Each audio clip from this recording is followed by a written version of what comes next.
ఇప్పుడైతే అన్నం ఉడికిపోయింది.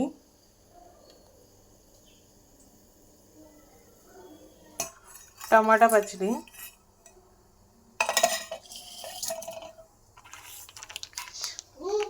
పెరుగు, ఇంకా పచ్చడి కదా.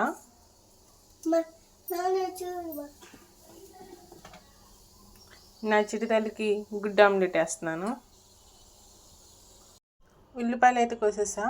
నా చిటితల్లికి ఉల్లిపాయలు వేసి కోడిగుడ్డు ఆమ్లెట్ వేస్తున్నాను. ఉప్పు కారం కూడా వేసేసా.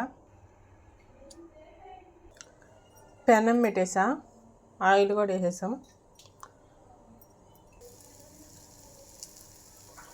నా చిటితల్లికి అయితే అన్నం పెట్టేసా.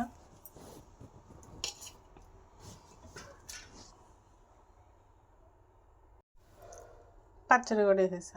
ఇదే అండి మా ఆఫ్టర్నూన్ లంచ్. Bye bye.